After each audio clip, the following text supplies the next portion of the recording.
Well, I am so happy to be here with three friends, and this book, Tonya M. Foster's Swarm of Bees in High Court, marvelous book. And, oh, look at this, Tonya's here herself, poet. Tonya, thank you for joining us. Thank you for having me. Oh, this is exciting. Erica Kaufman. Hiya. Hi. Tracie Morris. Hello. So, Tonya, we're going to consider three pairs of short poems, haiku, from the book. Would you mind reading them, and then we'll talk about them? Sure. This is from In Soliloquies. The book is sort of marked in sections, although those sections are more rests rather than breaks. It's a long poem for the book, but late night commercials with talk like urgent auctions in crowded rooms. Late night commercials make her turn the TV down so as not to wake him. In Harlem, she can't get the bedroom dark enough to lose sight of things. In Harlem, she can't get tour buses of eyes to stop trailing through her thoughts. Blackety black girl, sitting in a dark lit by TV and street light. Blackety black girl, at play on the court of our skin, eminent domain. Tracie, where do we start with this? It's a remarkable condensation of thoughts and stories, repeated each time twice, variational. Where do you start with this? Well, I started, Tonya, with the sonic qualities of the poem. I'm interested in the use of vowels and consonants in the collection, and especially in the first lines of each stanza. So in the first two that Tonya read, the first lines are dominated by long vowels, A and I, and clipped by T's, and the second line by short out vowels. And then the second two, the first lines are dominated by extended vowels and softer consonants like ah and ah. And then the last two, in this section that we've heard, the lines have soft vowels but are sonically crowded out by the density of the consonants that they actually like kind of clack. So for me, these choices give us a like subtextual reinforcement of space regarding the speaker. And that space may be open to interpretation, it might be personal, but ultimately, at least when we get to the last two, it's the framing of blackness, both the group notion and the ethnic notion, as well as the hue that takes over everything. So it's like, if I know that Tonya knows Bob Kaufman, and he has this book called Solitudes Crowded with Loneliness. So it's like the solitude and the loneliness, but the crowding in of the black person in display, on constant display, and the notion of being boxed in is what we're led to with those first lines in each stanza. Wow, we have the privilege of being able to ask you about any influence Bob Kaufman has had on you. New Orleanian or Louisianian. Who lived in the Bay Area, which is where you are now. Which is where I am now. So Bob Kaufman is kind of, I think of New Orleans as a place where you live among the dead, or you live with ghosts in a way. So Bob Kaufman is one of those ghosts. And also extraordinarily capable of, at a time when his colleagues were writing, his beat colleagues among others were writing long lines that weren't thinking about vowels and consonants, and he was doing this radical condensation as well. Erica, is there another Kaufman, not related, is there that I know of? Are there stories being told in these double haikus, and where would we start with those? Well, the poems in this book read to me very much as kind of like a tribute to Harlem, or a song to Harlem. Like, it feels like a book that's very concerned with the multiple stories that a place can tell.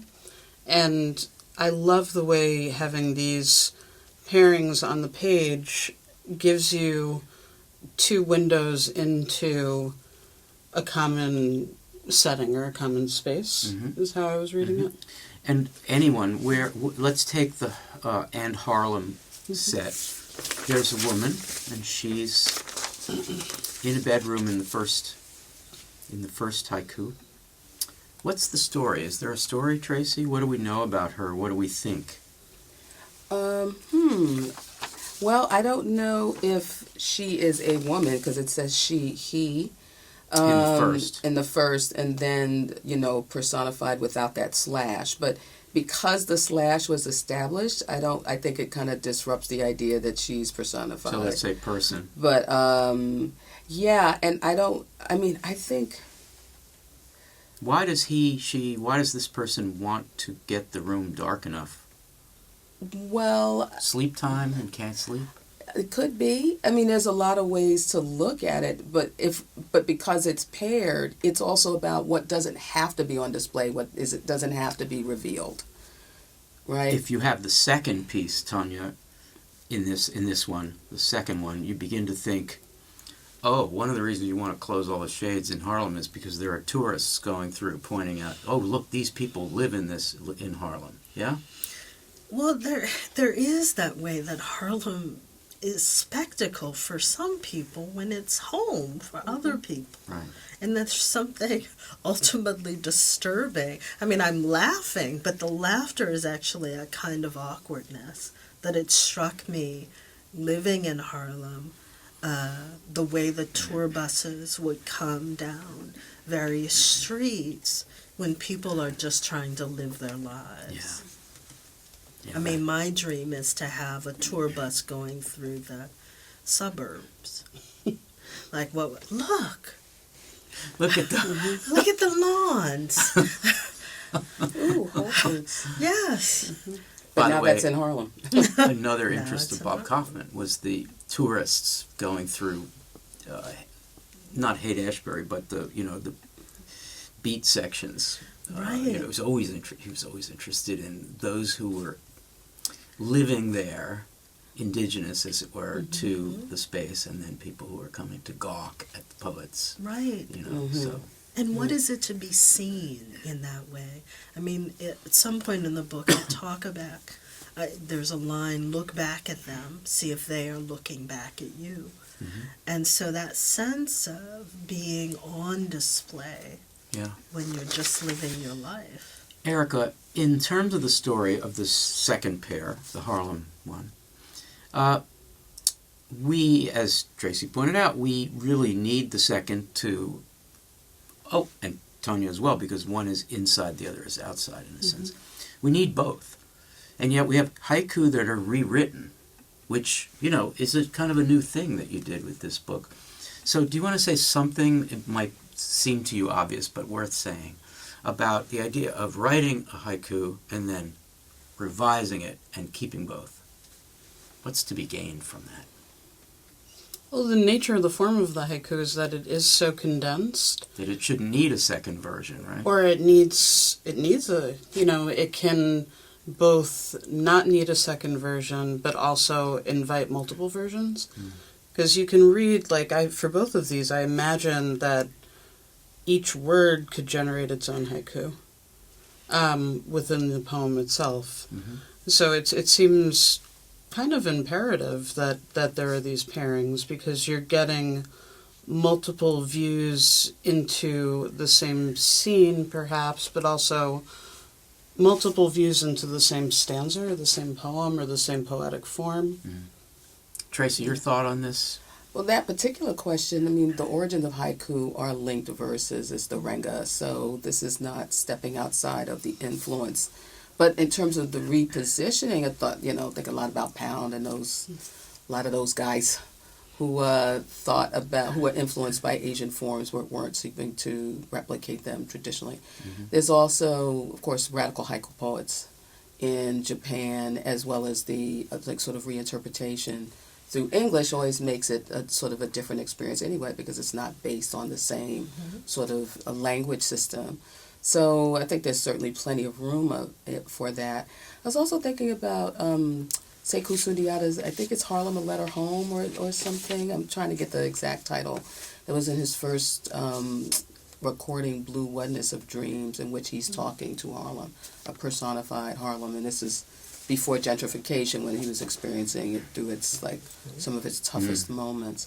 But also framing Harlem as a person. So I thought about that. Tonya, many reviews were written. Congratulations. And almost all of them said, great, a new radicalization of the haiku. She returned to the haiku and made it relevant, etc., etc. Now we've got you here. What were you why return to the haiku?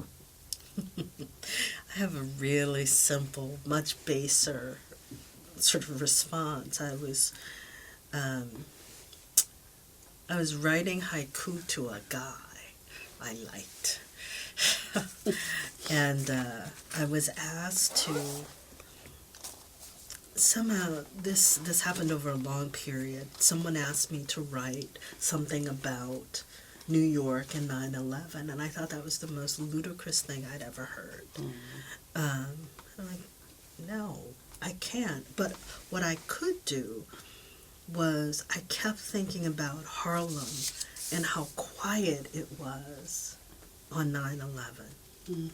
And that juxtaposition of this kind of silence, the silence of grief, and the way that certainly my blog on Harlem usually sounds, that it was so full of noise. And so I thought, I just want to pay attention to this space because there's noise all the time. So between, the erotic interests of writing haiku to someone I liked and what the sort of tiny form allowed, like it reined in my narrative impulses. It allowed me to focus really concisely. And I think that I also thought about the changing same. What is it? What is that moment where a word goes or a line goes in one direction or another direction? And so what's possible in this by saying, okay, I'm going to play with that. And here's the music. And in the first one, I'll go this way. And in the second one, I'll go in this other direction. So in a way, you have both things that are great. One is the charge, the self-charge of condensation and precision, but you also give yourself the out of creating an alternative. So you get to, it's intensive and extensive at the same time somehow. Yeah. It's really a great experiment. It really is. Can we, the four of us, do a close reading quickly of the third pairing? It begins Blackety Black Girl, and it ends with the phrase eminent domain, which for residents of Harlem in the mid to late 20th century, when Columbia University was using eminent domain to do whatever it wanted in Harlem, I don't know if that's the reference, but it's, given what we've just been talking about, it seems like a really relevant phrase here. And it's also kind of a pun on all kinds of things. But anyway, so who wants to start? Erica, start us off with anything about that pair. It's another, it seems to be another, or a woman or a girl inside. Well, what's striking to me about this pair is what happens between the two. Right. So in the first stanza, you got sitting in a dark lit by TV and streetlight, and then the second is at play on the court of our skin, eminent domain. Maybe that's outside. Yeah. Possibly. And I was struck when Tonya read it out loud of saying both pronouns, your and our, which does something really interesting to both of the stanzas, I think, because there's a way in which it's including the audience in the setting, but also doing a pushing away. So Tracie, there's something happening with the gaze, I guess, is what I'm saying. Similarly to the last pair. Tracie, your thoughts on this one? Yeah, I think it has to do with bringing and pushing away, as Erica said, and then also how that happens is through light, right? So I stand by my comments about the crowding, but looking at the second lines more than the first lines of these, and particularly these last two second lines, it's dark lit, then followed by TV and street light, right?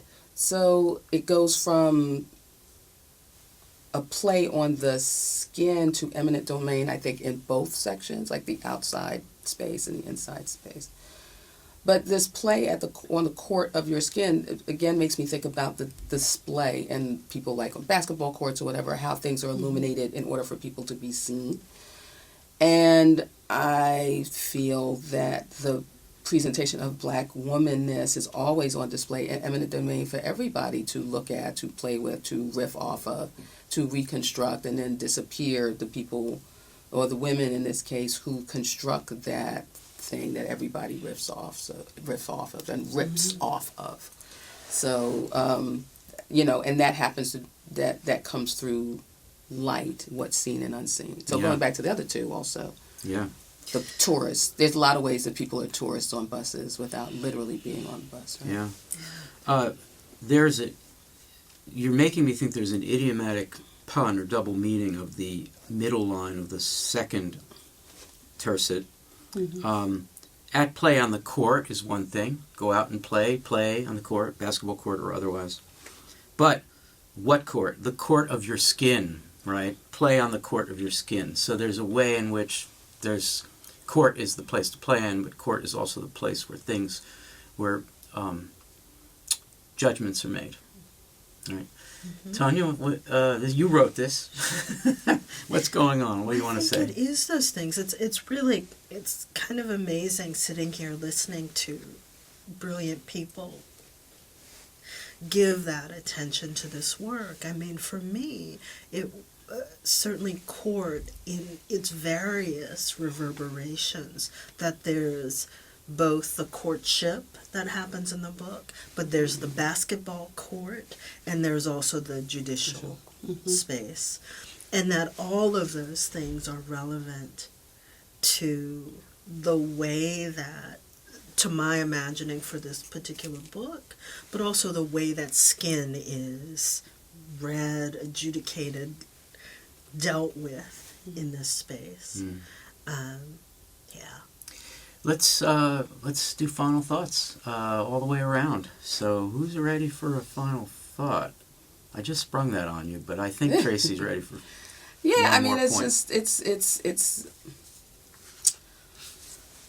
I mean, there's a certain level of rage that I have reading these poems, because it just, it sort of brings up things that aren't, pleasant, in terms of people never being free.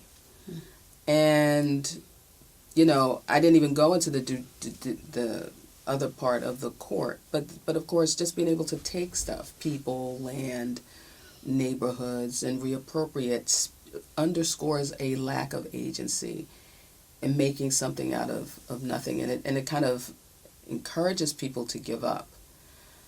So there's a kind of innocence that I look for in the blackety black girl, for her to affect change by not knowing what's going on, because that's a way of sort of destroying her and her community, is to say, look at all these bad things like Tulsa and all that. It's like, don't even bother, because you don't have this kind of freedom. But I think framing it as a girl says that there's a way in which she can, maintain her innocence and opt out. So I'm gonna choose to look at the domain being hers, that she reclaims her domain as eminent. But that's not how I feel. I feel a great deal of rage. I'm just trying to keep it together. But I feel like that needs to be added in this sort of wonderful setting, that I'm absolutely fragrantly angry because all this is true. Thank you, Erica. That's going to be a little hard to follow. Sorry, Erica. Sorry. I'm sitting here and I'm thinking about agency and how the speaker of the poem and the care with which the different poems in the book are written has, you know, a huge amount of agency to it, right? Like, there's so much care going into the craft. And I, you know, of course I agree with everything that Tracie is saying, but I also, you know, I teach a lot from this book in a real range of settings, and one of the things that I notice students get really excited about is the idea that you can exercise power over forms of language that one might not necessarily think are theirs to be exercising power over. And I feel like that's something that I love so much about this book. I also, can I nerd out for 1 second? Yeah, sure. The first time I ever wrote critically about poetry was a poetry introduction I wrote for Tonya about poems in this manuscript. Oh, wow. A long, long time ago. I think it was 2001 maybe even. Wow. And I was looking back through my notes because I still have that introduction. And, you know, it was striking to me how a lot of what I was thinking about in terms of the way that these poems speak to current events and current realities of what it means to be a body in certain spaces stayed the same. So you're nerding out in part because you're sitting next to a person that whose work you revere. Mm-hmm. Not to put too fine a point. Tonya, final thought. You are you. So final thought is impossible. But one of your thoughts. It's interesting here you talk about the rage. Because I think this book is quiet and yet filled with rage and grief. And yet there are also those tender moments, like when she's parting his hair into tender paragraphs. And so that weird sense of carrying all those things, I think that's also what the form is about for me. How do you carry the rage and the grief and also the tenderness? And that somehow to have that formal space to hit those varied notes is what I was aiming for. And you succeeded. One quick note following what you said, and then I'm going to try somewhat inchoate final thought. I think of HD, although not haiku particularly, but haiku-like writing at the beginning of the modernist experiment in the early 20th century, trying to stop the gloopy, sentimental, overwritten stuff of the late 19th century, trying to be powerful, raging in her use of the sea, for instance, raging, but also delicate, precise, careful, exact, and regal almost. That combination I see in here. Okay, my final thought. I don't know how this is going to come out, but the 6 pieces, or the 3 pairs, to me suggest that commercialization is itself a form of eminent domain. You know, there's a lot of TV here. There's a lot of TV at night. There's a lot of TV providing the only light. That's inherently kind of a shut-in and frustrating situation. In the first pair, the second of the 2, she turns down the TV because the late-night commercials might wake him. Right, so she's being protective of someone who's sleeping. They live together, maybe they're partners. She's being solicitous, but the commercials are still there. In the first one of those, they're urgent auctions. It's one of those late night shows where they're selling crap, you know, just what you don't need, in uncrowded rooms. Either that's where the auctions are taking place, like the stage set is ridiculous, or she's sitting alone and he's sleeping in her own room, and this is what she's got. She's got commercials. And the pairs end with eminent domain. I think Tracie is right. This is not simply about what Columbia does to Harlem, but the equivalent of what Columbia does to Harlem that's coming into our own apartments through the TV, through the only light that we have. that she has, that some people have. And that just should piss us off, that this is where light comes from. Now we're always trying to get outside, not in the first pair, but in the second and third pair. We try to get outside. But the fact is that we're often inside, and that that eminent domain, which is the state or someone officially designated by the state, can come and take your property, yourself, and what you have. And at the same time, all that's happening, but we're still beaming to you subliminally this crap about what a modern life is, and all you can do is turn the thing down so he doesn't wake up to it. I'm devastated by the power of this thing. So, thank you. You don't have to respond to that. Okay, good. Tracie, thank you so much. Thanks, Al. Erica, this was fun. Tonya Foster, congratulations on this book once again. It's A Swarm of Bees in High Court, and it was published by Belladonna star. Belladonna. You've had a little something to do with Belladonna. So this is a real, what in the blues they call a real summit meeting. So I appreciate that. Thank you. Thank you. Thank you. Thank you.